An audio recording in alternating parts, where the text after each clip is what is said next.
Hi, and welcome to the Black Screen of Death. Just kidding, I'm talking about Honkai Star Rail today. They're quite similar, to be honest. So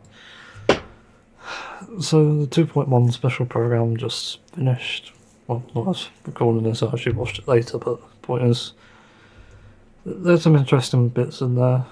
There's obviously bits to look forward to, like Acheron and the multi-storyline thing. But they addressed something big there that I think needs more discussing and also needs a solution. And that big thing was the leaks.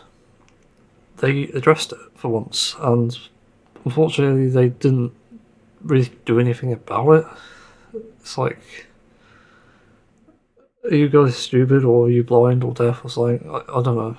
Not there's anything wrong with being blind or deaf. I mean, in the metaphorical sense, in the mindset sense.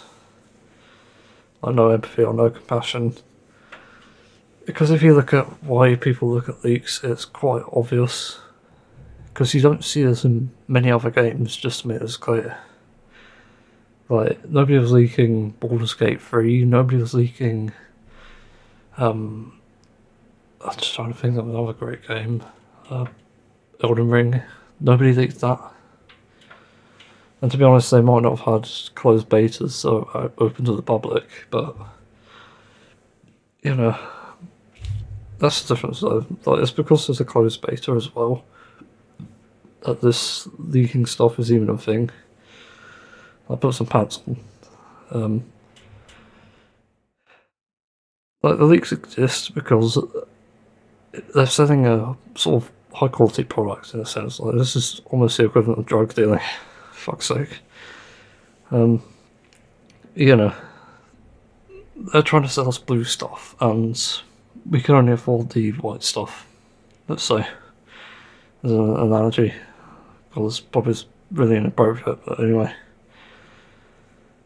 But the point is that people want the blue stuff, and so they want to know whether to save up for it or not. So it becomes a really sought after item. And this is why people go into leaks. And it just doesn't surprise me when that happens. And the disappointment with how they addressed it is they just sort of laughed it off and then tried to play the victim as if they were somehow being compromised for having a closed beta that can easily be leaked by anyone. And also having it so that you're having people having to pay for your gameplay. Like, that's the biggest problem. Because if you want a good few characters, or even not to fall behind on power creep, you actually need to pay money. And it sounds silly, but it is true.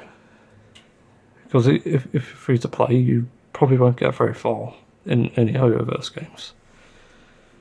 If you spend, you'll get a bit further ahead. But if you spend like a shit ton, then obviously you're going to power creep everyone. Hell, you might even be in like a leaderboard or something. Because of how strong your characters are and how much investment you have.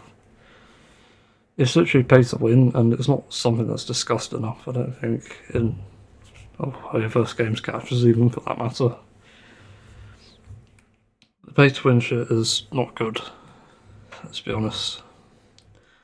It's creating a problem to sell a solution, and that's never a good sign for a game. And the reason they've sustained it a long time is because of the scale. And yeah, they do it well. They've got worlds, they've got all these characters. I can't deny the scale is impressive. But again, the problem comes back to when you have limited resources, you don't have much choice. You don't have many ways to sort of get the things you want, or even need for that matter. Like, there was a quote I made in a video before about the whole sort of, what was it? It might have been the descension idea I had. Sort of refund materials you previously invested.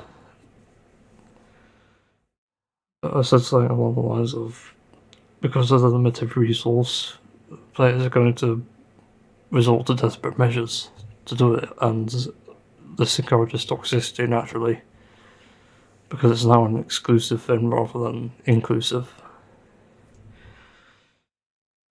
Like if you look into a single player game like Elden Ring or truly single player, I'll say, because truly single player is offline. I wouldn't consider Honkai or Genshin truly single player by that metric. But anyway, in those games you've got the freedom to do whatever you want.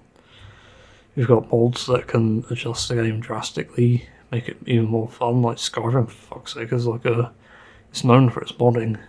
I haven't played it, but it's apparently very fun when you mod it. And that's the sort of thing that people want to do. They want to enjoy the game and adjust the gameplay to make it feel more fun or even comfortable, for that matter. Like in Elden Ring, if you want to decrease the difficulty so you can actually play it without having to struggle, that's fine. That's what players like. But in Honkai Star Rail and Genshin Impact, you just get banned for using mods. And that's that, really. And that doesn't leave a good taste in people's mouths, especially for a game that's quote-unquote single player. So yeah, this leads to the point of you can never truly stop leaks. Like, it happens in games anyway.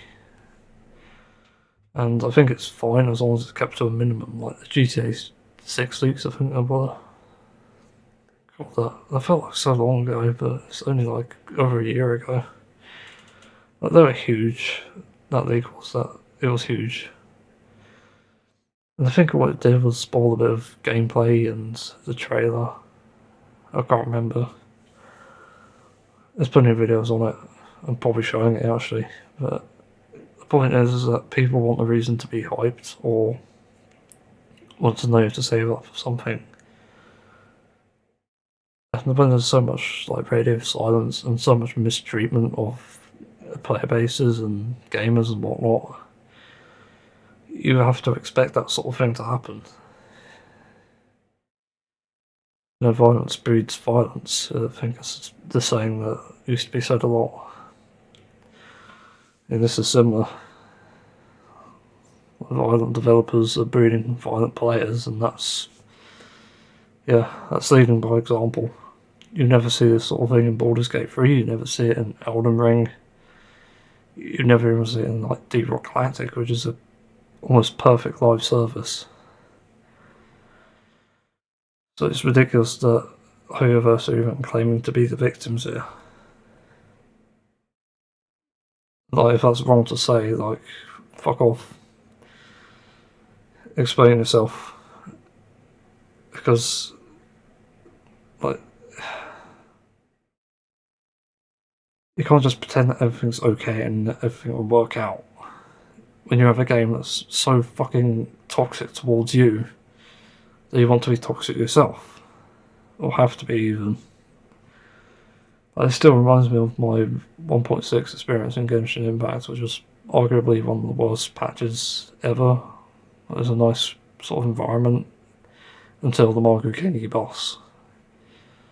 And then I asked people why I couldn't defeat him. Why was he so tanky? And they said that my artifacts weren't good enough. Like, what? I've been farming Deluxe artifacts for like 4 months and nothing good. Nothing came of it. And suddenly all these players are just turning on me saying, well, it's not my problem. And like, oh, you need to farm longer. What? I just spent 4 months farming. Was that not enough? It's just fucking stupid. And it doesn't surprise me that players are like this. And this is one of the rare cases where a single player game has a toxic fan base, player base, or whatever. So yeah. Really all this video is to say is that you need to fucking fix your game, Hoyoverse. You need to stop playing the victims here and start actually addressing the real victims, which are people, their wallets, just the shitty power creep in the games. But yeah, it's tough, but that's just them's the breaks, I think. address the real problem, not play the victim, expecting sympathy or even people to control things for you. We're humans, we're a social species, we're not mindless robots who are trying to ruin everyone's fun, or even kill everyone. We just want to enjoy life and get on with it, but we can't when there's obstacles like this, like in these games.